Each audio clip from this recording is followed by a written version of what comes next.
এই কাহিনীর সমস্ত চরিত্র এবং ঘটনা কাল্পনিক। বাস্তবে জীবিত বা মৃত কোনো ব্যক্তি অথবা কোনো ঘটনার সাথে এর কোনো রকম মিল থাকলে তা সম্পূর্ণ অনাচ্ছাদিত এবং কাকতালীয়। গল্পে ব্যবহৃত অপ্রাকৃতিক এবং অলৌকিক ঘটনা শুধুমাত্র কাহিনীর পরিবেশনার উপক্রম মাত্র। কুসংস্কার বিশ্বাস করবেন না, কুসংস্কার ছড়াবেন না। মণ্ডল স্টুডিও থেকে আমি রাজীব। আজ আপনারা শুনবেন একটি হারিম করা ভূতের গল্প, রায়ডাঙ্গার কাছারি বাড়ি। গল্প পাঠে আমি রাজীব। শুরু হচ্ছে আজকের গল্প, রায়ডাঙ্গার কাছারি বাড়ি।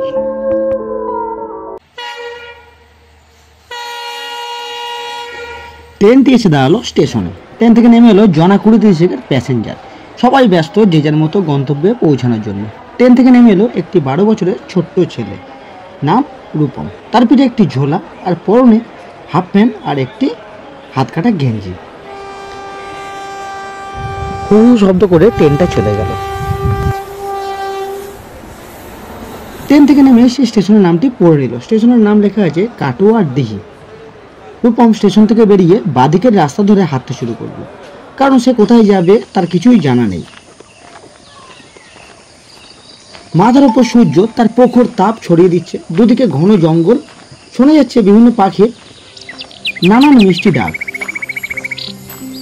রূপম ঘন্টাখানেক হাঁটার পর তার খুব জোরে খিদে ও জলতেষ্টা পায়। তার পিঠে ছিল একটি ঝোলা, তার মধ্যে মুড়ি আর গুড় রাখা আছে, যা সে বাড়ি থেকে বেরানোর আগে কাউকে কিছু না বলে ঝোলার মধ্যে ভরে নিয়েছিল।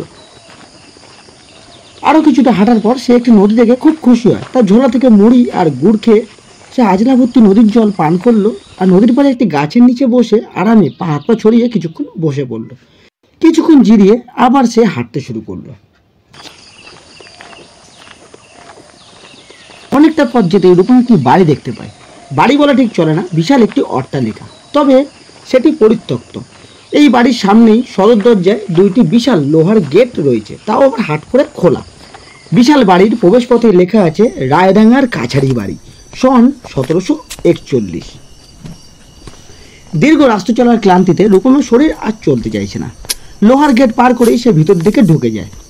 বাড়িতে ঢুকতেই তার গাটা ছমছম করে উঠল। কাছে পিঠে কোনো বাড়ি আছে বলেও মনে হলো না। ততক্ষণে সন্ধ্যে নেমে গেছে।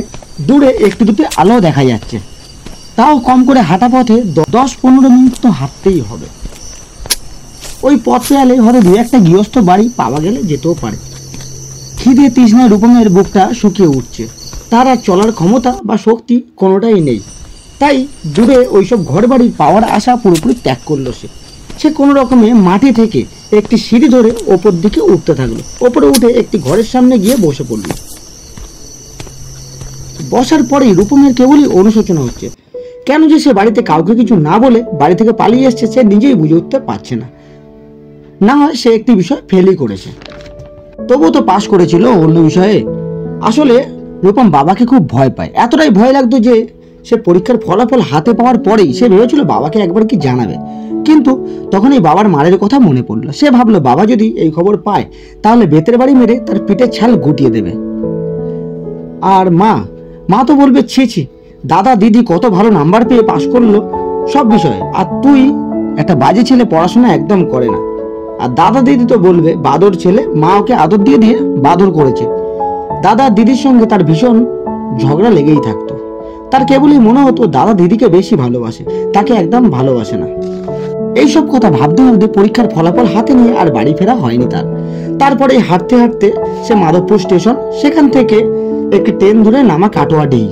তারপরেই সেখান থেকে সারা দিন হাঁটতে হাঁটতে দিনের শেষে এসে পৌঁছানো এই রায়ডাঙ্গার কাছারি বাড়িতে। তার পুডলিতে কিছুটা গুড় ও মুড়ি ছিল, কিন্তু তাও সে নদীর পাড়ে বসে নদীর ঠান্ডা জলের সাথে খুব আরামদায়কভাবে খেয়ে নিয়েছে। সন্ধ্যার অন্ধকার এখন গাঢ় অন্ধকারে পরিণত হতে শুরু করেছে। চারিদিক থেকে শত শত শিয়ালের থেকে থেকে হুক্কা হুক্কা ডাক ভেসে আসতে লাগলো। এইসব কথা ভাবতে ভাবতে হঠাৎ চোখে ঘুম জড়িয়ে এলো রূপমের। তাই সে ক্লান্ত শরীরে ঘরের ভিতরে ঢুকে এক কোণে বসে পড়ল।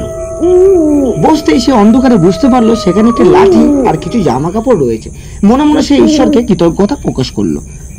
দরকার মতো সে সকালে এইগুলি নিজের কাজে লাগাতে পারবে। চারিদিকে ঝিঝি পোকার আওয়াজ আর তাদের সবুজ খুদে খুদে আলো তার চোখে পড়তে লাগলো ভগ্নপ্রায় বিশাল অট্টালিকার খোলা দরজা দিয়ে। তার প্রচন্ড খিদে পেয়েছে। হঠাৎ পাশ থেকে নাকি সুরে কে বলে উঠলো, খিদে পেয়েছে বাবা, এই নাও।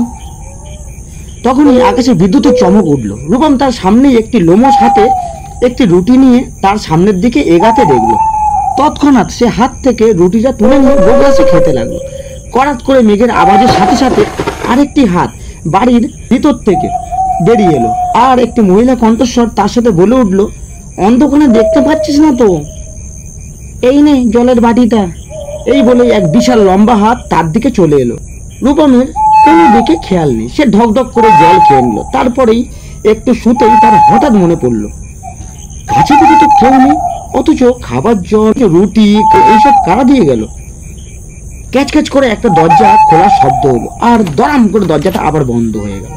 রূপমের চোখের ঘুম ততক্ষণে উধাও।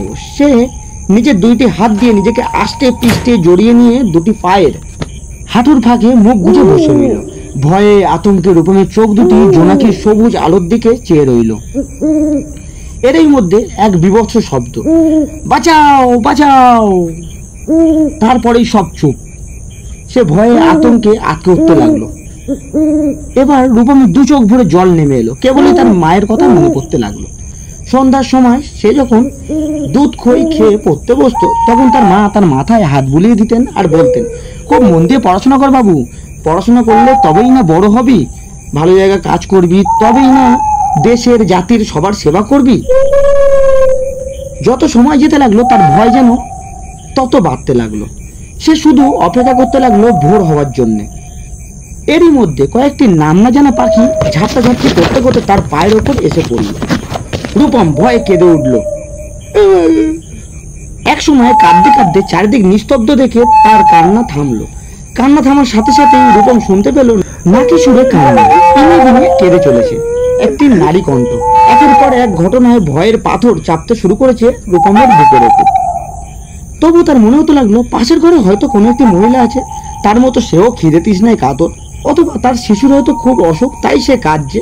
এমন সব কথা চিন্তা করতে করতে রূপম ওই লাঠি রাখা বিছানায় ঘুমিয়ে পড়লো। এবার তার মনে হলো পাশে আরেকজন কেউ ঘুমিয়ে আছে। হঠাৎ কি এক শব্দে তার ঘুম ভেঙে গেল। কানের কাছে নাকি নাকি সুরে ফিস ফিস করে কি সব কথা হচ্ছে। চোখ খুলতে দেখে তার পাশে সাদা কালো পাজরের কয়েকটি কঙ্কাল মূর্তি ঘরের ভিতরে ঘুরে বেড়াচ্ছে আর চারিদিকে শুনে যাচ্ছে শুধু হা হা হি হি বিভিন্ন বিভৎস হাসির সব শব্দ। তার মধ্যে হু হু করে বাতাস বয়ে যাওয়ার শব্দ শোনা যাচ্ছে। আর সেই হাওয়ার দাপটে ঘরের একটি দরজা ক্যাচ ক্যাচ শব্দ করে খুলে দাম করে বন্ধ হয়ে গেল। সারা ঘরময় ধোয়া। হঠাৎ করেই ঘরের এক কোণে আগুন জ্বলে উঠেই নিভে যাচ্ছে, আবার ঘরের আর এক কোণে আগুনের গোলা কোথা থেকে ছুটে এসে মিলিয়ে যাচ্ছে। একটি নারী মূর্তি বড় বড় চুল খুলে পিছনে ফিরে দাঁড়িয়ে রয়েছে আর শূন্যে ভাসছে। তাদের কঙ্কাল পায়ের আঙুলগুলি আবার পিছন দিকে ঘোরানো রয়েছে। ভয়ে তার শরীরে কাঁপুনি ধরলো।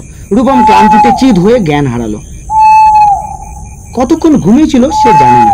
কিছুক্ষণ পরে যখন তার আবার জ্ঞান ফিরল, তখন সে ঘরের ভিতর তাকাতেই দেখতে পেল কালো বড় বড় লোমে ভরা দুটি কঙ্কাল পা সাদা কালো কঙ্কালের একটি দেহ থেকে আস্তে আস্তে তার বুকের নিচের দিকে নেমে আসছে।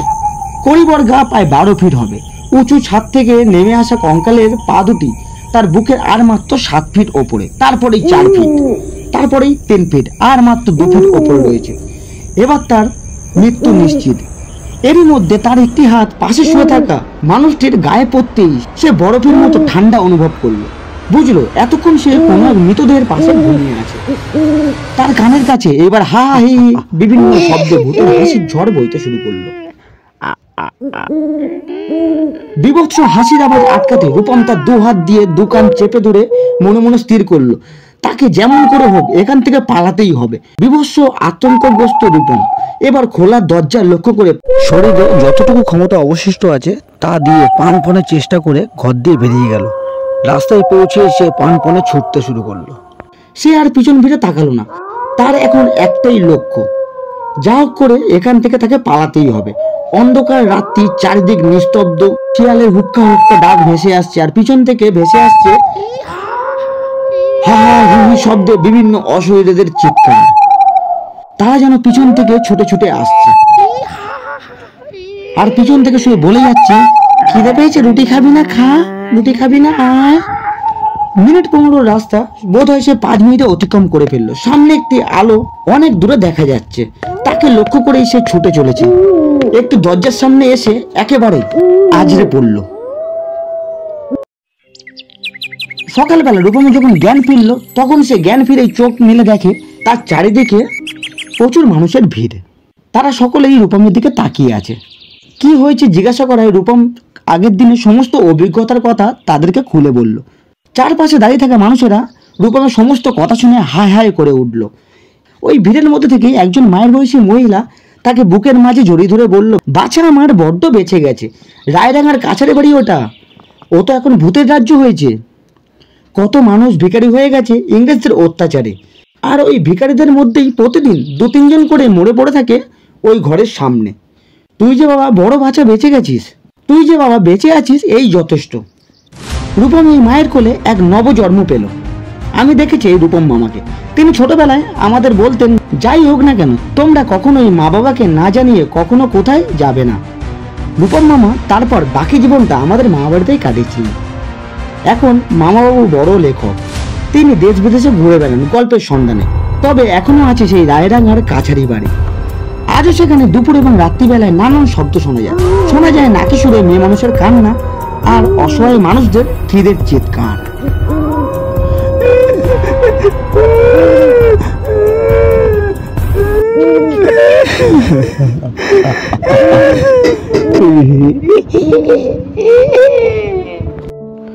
শেষ হলো আজকের গল্প রায়ডাঙ্গার কাছারি বাড়ি। গল্প পাঠিয়েছিলাম আমি রাজীব। ভিডিওটি ভালো লাগলে অবশ্যই একটি লাইক করে চ্যানেলটিকে সাবস্ক্রাইব করে দেবেন। দেখা হচ্ছে নতুন কোনো গল্প নিয়ে পরের ভিডিওতে। ততক্ষণ ভালো থাকবেন, সুস্থ থাকবেন।